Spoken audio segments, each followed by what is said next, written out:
What if humans lived forever?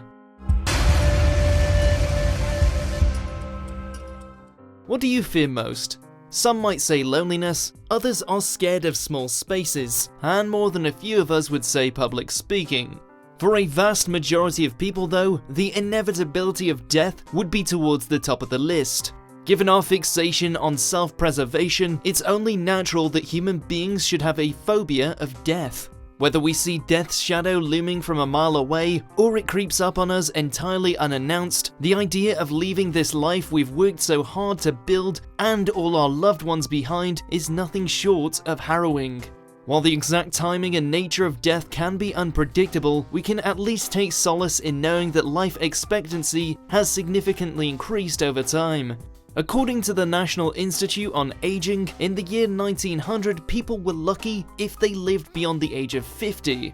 But throughout the 20th century, the average life expectancy has skyrocketed, with increasing numbers living to see their 80s and 90s, largely thanks to medical advances to prevent infant deaths and allowing us to manage certain diseases.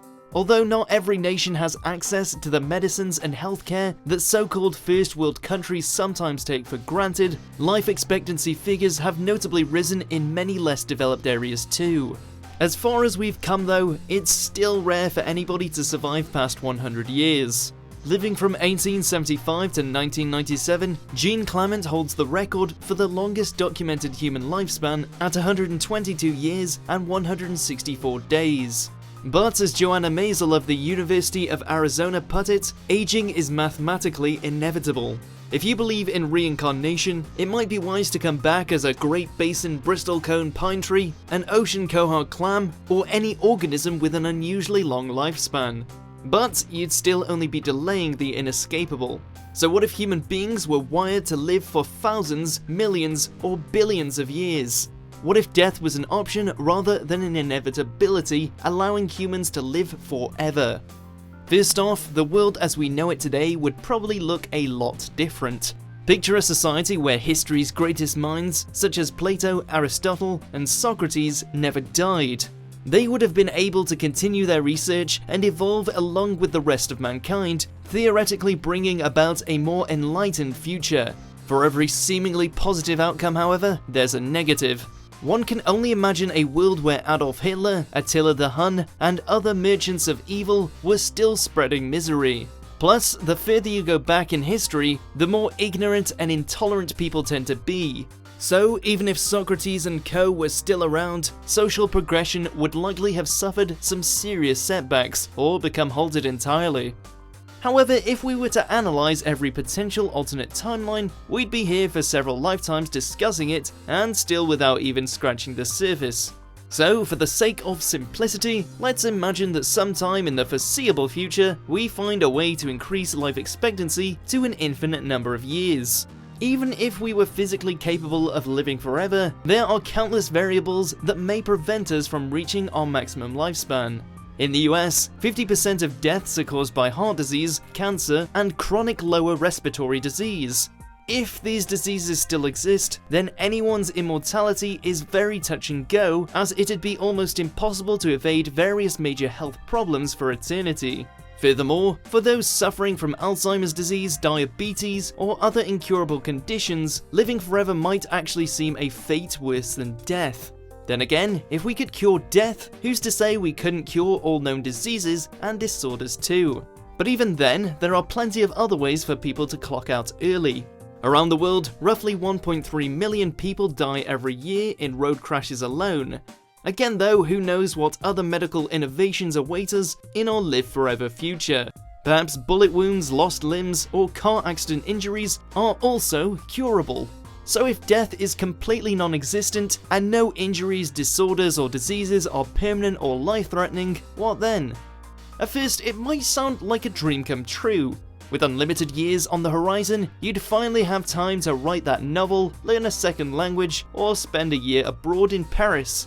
But while some would be driven to soak up every last infinite minute, others may be less motivated than ever.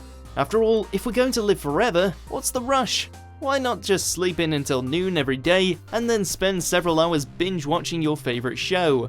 Important tasks can always be left for tomorrow because tomorrow will always arrive.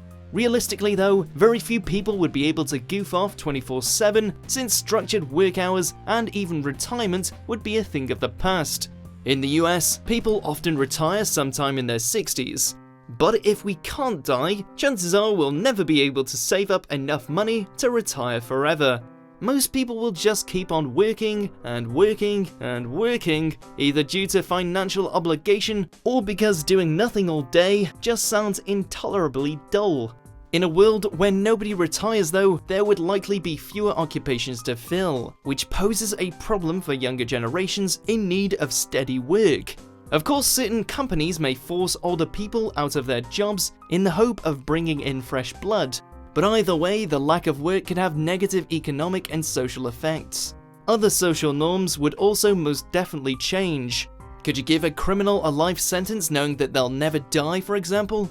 And with no maternal clock ticking, there likely wouldn't be as much pressure for people to get married and start a family before any certain age. And staying with age limits, how old would someone have to be to drink, gamble, or vote in a world without death? In the United States, the age of consent currently ranges from 16 to 18, depending on the state you're in. Does that mean a 16-year-old can consent to sex with someone who's 16,000 years old? The whole rule book would need to be rewritten. For the broader picture, perhaps the most significant and obvious dilemma society would face is how to deal with an overpopulated planet. As of 2018, there are over 7.5 billion people living on Earth. Many have argued that we're already too crowded, but this issue would become an astronomical and almost immeasurable problem if death didn't exist. On top of the escalating unemployment, resources would also become increasingly sparse, promoting worldwide starvation, homelessness, and poverty. And in trying to find a solution to overpopulation, laws and customs could become very controversial.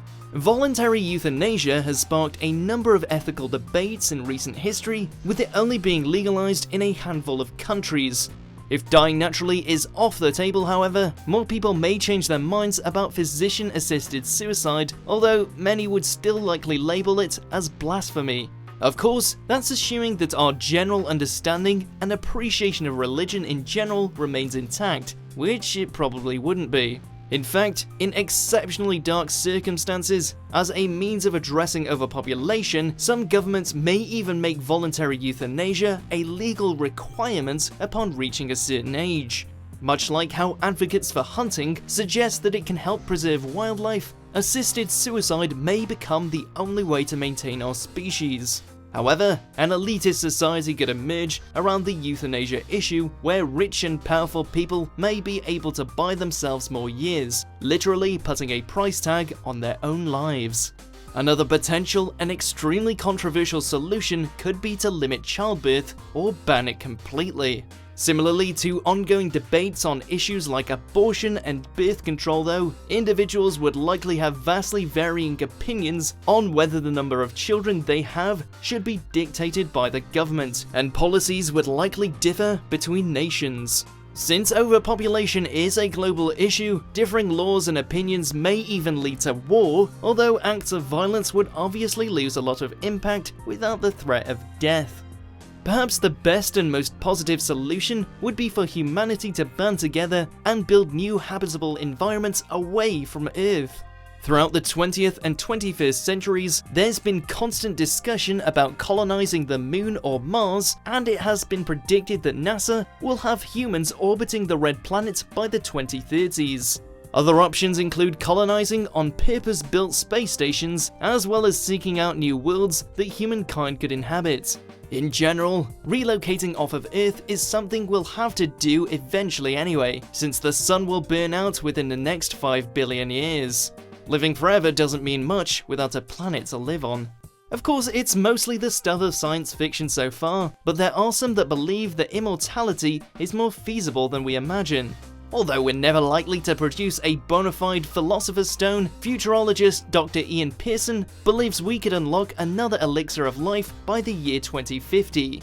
Renewing body parts, living in android bodies, and populating a virtual world are all far-off possibilities for Pearson, available to anyone who lives to see the tech developed. So if you're watching this and you're under the age of 40, death may even be obsolete before you reach your 80s. The question is, would you really want to live forever if the opportunity presented itself? Yes, fear of death is one of the most common human phobias, but after a couple hundred years or so, the glory and apparent safety of eternal life could start to become a mental burden. There's only so much one person can accomplish in a single lifetime after all. Once you've done and seen everything you'd like to, what's left? Not only would we be cursed to an eternity of increasing boredom, but our appreciation of life could slowly dwindle away.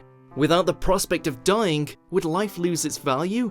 Rather than running from death, we may start to welcome it with open arms. Perhaps Japanese writer Haruki Murakami had it right. He said, "Death is not the opposite of life, but a part of it."